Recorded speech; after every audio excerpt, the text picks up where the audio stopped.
Dino Frontier review for the PlayStation VR.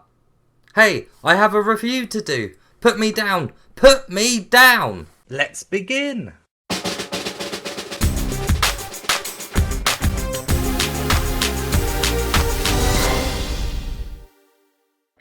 First up, let's take a look at the gameplay. Dino Frontier is a construction and resource management game. You take the role of a mayor overlooking his settlement. It is set in a Wild West setting and it's quite unique as dinosaurs roam the lands. The main objective of the game is to build a settlement containing powerful enough people and dinosaurs to battle the Bandit King. To achieve this, you'll be completing objectives that are found on your virtual watch. You simply turn your hand over and your objectives pop up. It feels incredibly natural to do this. You have full control of where you can view the world from. You grab the world with the move button and drag yourself along to move around. To zoom in and out, you use both hands to grab the environment and pull yourself either in or out. The controls for doing this feel great and are very responsive. You'll be whizzing around the world in no time at all. When your mayor level increases, a new settler will be available to place in the world. To order them around, you simply pick them up using the T button and plop them down on something you want them to interact with.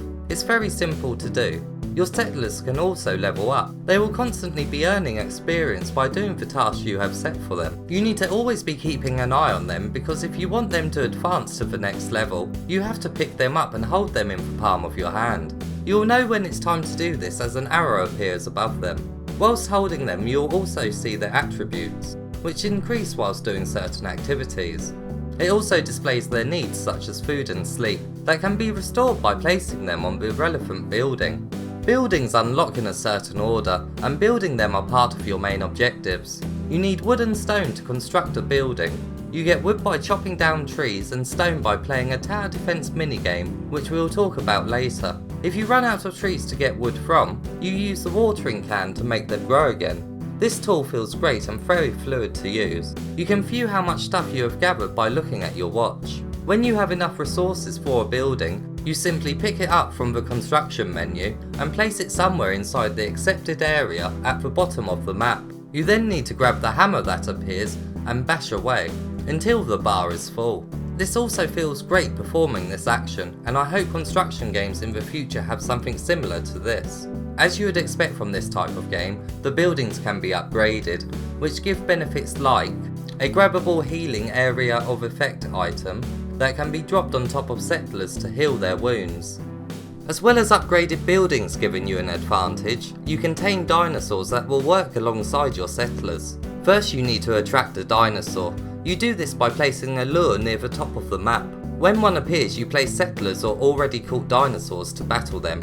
Battling them is a sort of little mini game, as you can see on the floor where the dinosaur is going to attack next, so you need to pick up the settlers and your own dinosaurs and place them in a new location. It's a great little addition that keeps you focused whilst catching new dinosaurs. When you are victorious, you place a cage on top of the defeated dino and then place them in the taming area. Taming them requires you to wait for a timer to go down. It is worth it though, as the dinosaurs provide more attack power against bandits that often attack your settlement and can also gather resources that your settlers leave on the ground. You can also make managing units for battle a bit easier by placing settlers on top of dinosaurs.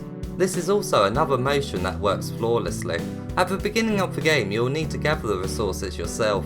You can either do this by picking them up and placing them in the correct building, or by eating them. Most of the time you'll be eating them, as moving back and forth to a building can be quite time consuming. There is only one main map that you'll be building your settlement on in this game. There is however a couple of other locations that are linked to the main map that you will be visiting quite a lot. The first is a farm where you're able to plant seeds. This is a very simplified version of Farmville. You'll have to remember to go back here to harvest your crops from time to time. The second location is a tower defense game where you will get the majority of your stone from. Once again, this is quite a simple version of a tower defense game, but is also the main challenge that comes in the game. You can upgrade your defences to help you get past each increasingly difficult wave. You also have to grab ore that comes down from the mine. It must be placed in the building or eaten by yourself to obtain it. Everything in this game just works, and it's really fun using your hands in this world, as the controls are spot on. but when the novelty wears off, it really becomes a grind and very tedious to get the resources needed for building the next objective. You don't have to go to a new place to get wood, it's always in the same place, right in front of your town, and when you need more wood, you water it over and over again until you can build the next building. When you need to mine, you have to go to the same place with the same layout and battle the same enemies again. I started to see the repetitive nature of the game and the simple game mechanics at just over the halfway point. The only real danger you need to look out for is your settlers dying. They have quite a long timer before they die, as they get knocked out first and a red depleting ring appears above them. If you are unable to heal them in time, they die and you have to wait until you have leveled up before a new settler is available to you. Waiting is incredibly boring, especially when you are around level 10, as it takes ages to level up again. Now let's take a look at how immersed you are in this Wild West setting. The world is great to peer down on, and you really do feel like a god in this world. As you have complete free control of the camera, you can really adjust the depth of everything to your liking. Everything looks great up close, and really allows you to see the tiny details on the models. The animations on the characters and dinosaurs are very smooth, and are done incredibly well overall. It's great to zoom in close to watch a person completing their task, or to watch a dinosaur fight bandits that are attacking your settlement. The lighting effects change at different times of the day, and it really gives off a different mood. At night time, lights even turn on in the buildings. This really adds to the belief that this is a full functioning settlement. It can even rain, which also adds a distinct lighting effect to the environment. When you level up, sparks start flying from your fingertips. You really have become one with your virtual hands, and when this happens, it really does feel like a surreal moment, especially as your fingers are wriggling everywhere. It really is another VR moment that you have to experience for yourself to fully understand. The sound effects are great, and the first thing that comes to my mind is hearing a T-Rex moving around and thumping on the ground beneath it. It really gives a sense of how heavy and large they are in this world.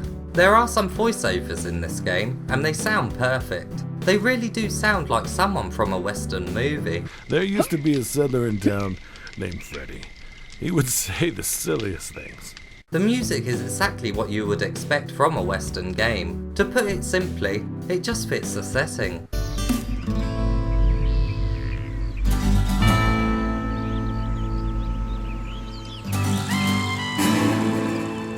Now let's take a look at the setup of the game and what controllers it supports.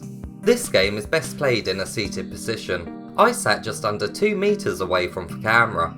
I was moving around the virtual world quite a lot, but as I always had full control of my position and the controls responded perfectly, the game didn't give me motion sickness. It's worth mentioning that I had 5 crashes near the end of the game. This may have been because of many things happening around the settlement all at once, but honestly, I really don't know. No PlayStation error message appeared and I was forced to manually quit the game. It was quite annoying considering you have to manually save, which was something I hadn't done for a while. The game does save at certain key moments too, but I hadn't hit one of them recently on my first crash. So remember to save often, especially when you're coming up to the final battle. Let's hope this gets patched very soon. This game cannot be played with a DualShock controller or one Move controller. The game requires you to have 2 Move controllers to play. Now let's take a look at the length of the game and what trophies come with it. The game took me just over 4 hours to beat. There isn't really any replay value here, as during your first playthrough you can move all your buildings to a new location if you wish, so starting a new game won't visually change anything, and everything unlocks in a certain order. I would just see it as a complete grind to get the exact same experience. It's a real shame too, as building games normally have a lot of replay value. There is quite a few trophies to achieve. There is a total of 28 trophies that can be earned. There is 8 bronze, 13 silver, 6 gold, and 1 platinum. This is a very easy platinum to achieve, as most of the trophies will be given to you for just completing the main objectives. The hardest trophy to get is finding all the treasure, but to be honest it isn't that hard at all, especially as you have so much free control of where you can look in each location. I will say I had quite a bit of fun working towards this trophy, as it gave me a reason to really take a deeper look at the environment this game is set in. After just under 5 hours of playing this game, I'm happy to say that I heard the Platinum Trophy ding and it was added to my ever-growing collection. And now it's time for the verdict. This game really is an amazing experience for the first 2.5 hours. Everything works perfectly and you do truly become one with the world. The problem is it's just over halfway through the game, you stop being surprised and the whole process just becomes a grind. I think it's great for a younger audience, but if you like strategy in your construction games, you're not going to find it here. It should also appeal to people who have not played a game like this before, as it holds your hand all the way through in the form of its objectives, and in a way feels like a very long tutorial, which is good if you want to start learning how to play these types of games. Some crashes that I experienced near the end of the game will hopefully be fixed in a future patch. As soon as this happens, I will let you all know in the description of this video. This is absolutely the foundation for these types of games in the future. If you enjoyed Tethered, this game will blow you away. If we had more locations to build on and if the scenarios had been given as much thought as the controls, this game would have easily been a 10 out of 10. But I can't look past these problems and its repetitive nature. For these reasons I give Dino Frontier a solid 7 out of 10.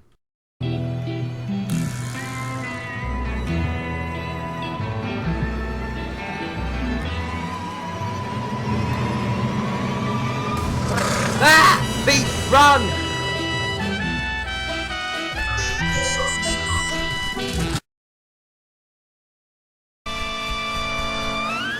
If this review helped you in any way, please hit that like button, and also subscribe for more in-depth PlayStation VR game reviews.